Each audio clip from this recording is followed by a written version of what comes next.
Matius 19 ayat 17. Yesus menjawab, "Apakah sebabnya engkau bertanya kepadaku tentang apa yang baik?" Ketika Yesus berkata tentang apa yang baik, Yesus berbicara tentang dua hal. Yesus berbicara tentang Tuhan, dan yang kedua, Yesus berbicara tentang perbuatan. Yang pertama, Yesus menjawab dengan pernyataan hanya satu yang baik. Bapak Ibu perhatikan kata satu itu huruf besar atau huruf kecil? Itu huruf besar Bapak Ibu, bukan huruf kecil. Jadi ketika Yesus berkata hanya satu dengan huruf besar yang baik, maka Yesus sedang berbicara tentang Bapa Sorgawi. Dan yang kedua, Yesus berbicara tentang perbuatan. Tapi nanti kita akan lihat kenapa Yesus menjawab dua-duanya. Tetapi jikalau engkau ingin masuk ke dalam hidup yang kekal, turutilah perintah Allah. Wow.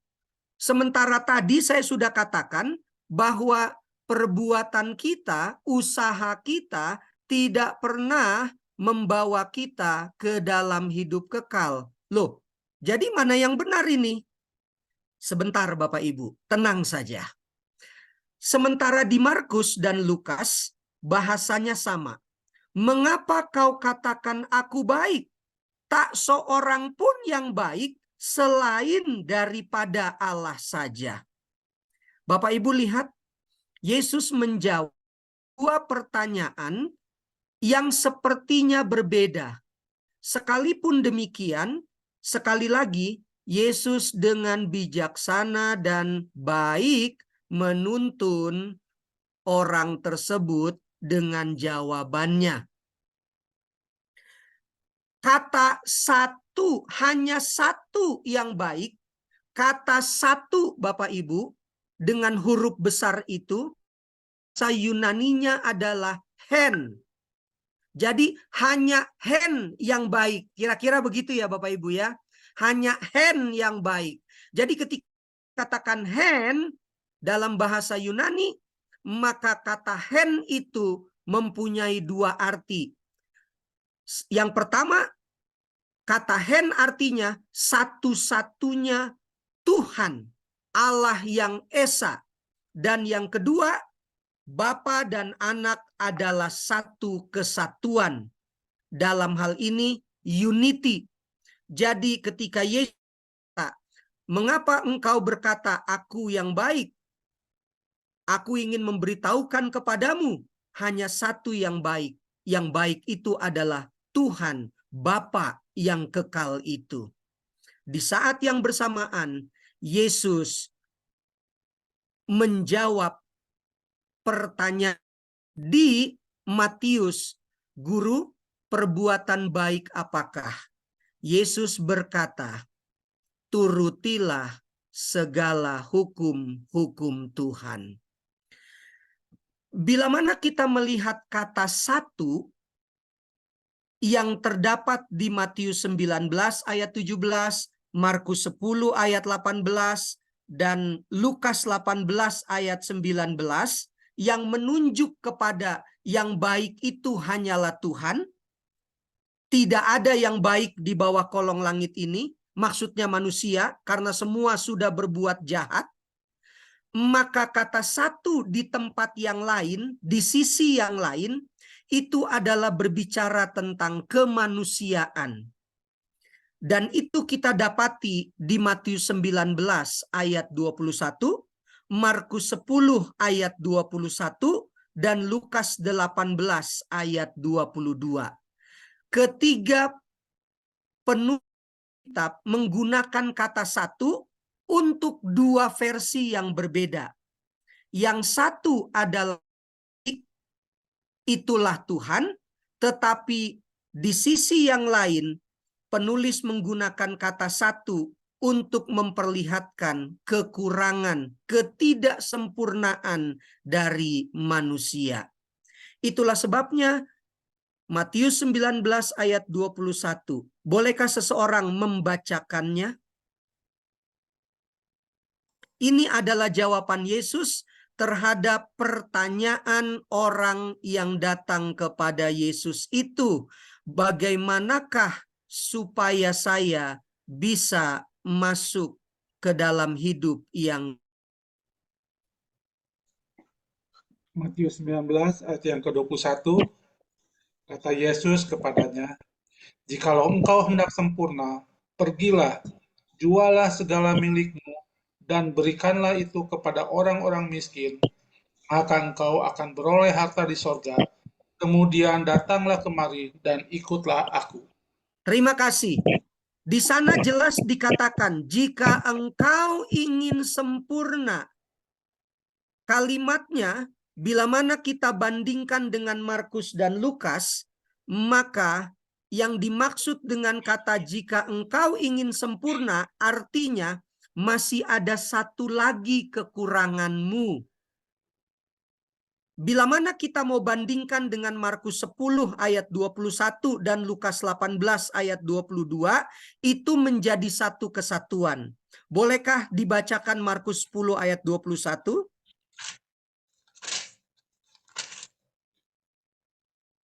Markus 10 ayat yang ke-21. Ya, betul. Tetapi Yesus memandang dia dan menaruh kasih kepadanya, lalu berkata kepadanya, "Hanya satu lagi kekuranganmu. Pergilah, jualah apa yang kau miliki, dan berikanlah itu kepada orang-orang miskin. Maka engkau akan beroleh harta di sorga. Kemudian datanglah kemari dan ikutlah aku."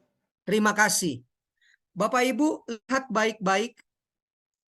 Yesus dengan sabar memberikan jawaban yang akan membawa laki-laki, orang muda yang bertanya kepada Yesus itu untuk betul-betul mendapatkan jawaban tentang bagaimana dia bisa masuk dalam kerajaan yang kekal, hidup yang kekal.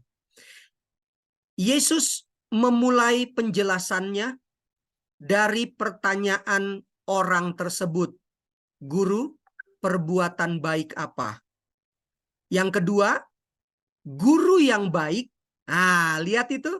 Perbuatan apa yang harus aku lakukan supaya aku bisa mendapatkan hidup yang kekal? Yesus katakan, hanya satu yang baik, yaitu Bapa Sorgawi. Kata baik menunjuk kepada kata sempurna. Sementara manusia tidak punya kekurangan. Yesus tidak katakan hanya 5 lagi kekuranganmu. Tidak. Yesus hanya katakan satu lagi kekuranganmu. Kalau yang satu itu kamu penuhi, maka kamu akan sempurna, baik seperti Bapamu yang dalam kekekalan. Kalau kamu bisa menutup kekuranganmu, maka kamu akan masuk dalam hidup yang kekal, sempurna seperti Bapamu. Bapak Ibu, di sini letak menariknya pembahasan kita. Kenapa? Saya membaca dan membandingkan dengan beberapa khotbah ataupun pemaparan yang disampaikan oleh banyak para pendeta. Saya mau katakan begini, pemaparan mereka tidak salah, tetapi kurang tepat. Kenapa?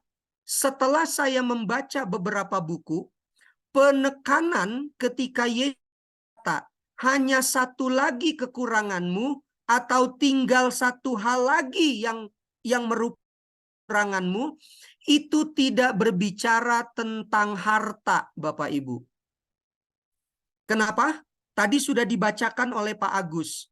Kalau engkau ingin sempurna, atau hanya satu lagi kekuranganmu, pergilah, jualah hartamu, segala milikmu.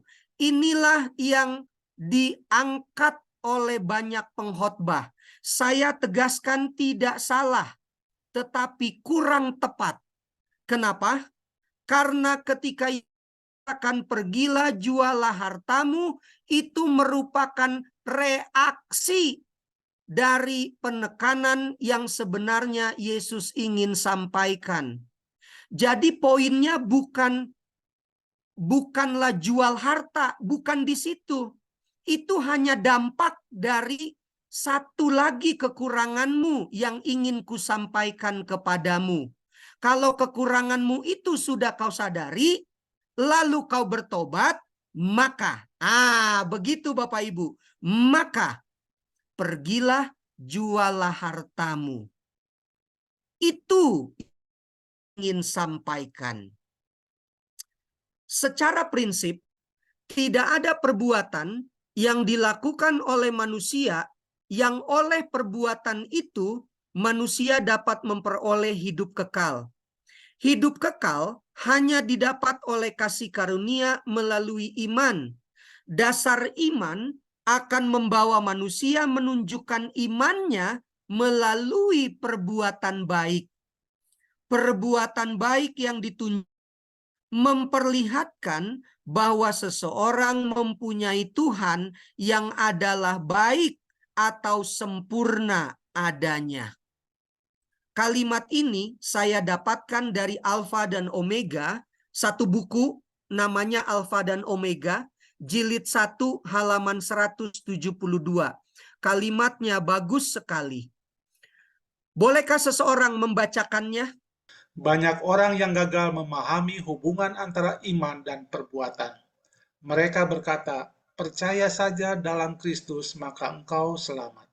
Engkau tidak perlu menuruti hukum itu." Iman yang sejati akan terlihat nyata dalam penurutan, penurutan akan terlihat dalam perbuatan. Sekarang kamu melihat bahwa iman bekerja sama dengan perbuatan-perbuatan, dan oleh perbuatan-perbuatan itu iman menjadi sempurna. Terima kasih. Ini yang saya katakan tadi, Bapak Ibu. Ketika Yesus katakan, pergilah jualah hartamu, jualah segala milikmu, itu adalah hasil daripada keselamatan. Sekali lagi saya katakan, saya tidak mempersalahkan. Kenapa? Begitu saya membaca beberapa buku, penekanannya bukan jual harta. Itu hanya hasil dari sebuah keselamatan. Itulah sebabnya Yesus sedang memimpin orang muda ini.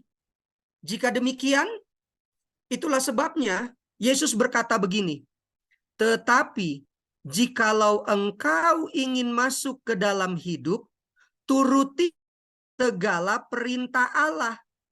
Kata turut itu juga sebuah perbuatan yang didasari oleh satu hal yang namanya iman. Bapak Ibu, kata hidup dan hidup kekal berasal dari kata Yunani bios. Bios artinya kehidupan atau keperluan guna menunjang kehidupan. Kehidupan setiap hari yang manusia jalani. Jadi kata bios, betul itu kehidupan, tetapi lebih mengarah kepada apa kegiatan-kegiatan atau hal-hal yang harus kita lakukan untuk menopang kehidupan kita. Sementara kata zoe, itu bahasa Yunani juga, menunjuk kepada kehidupan sesudah kebangkitan.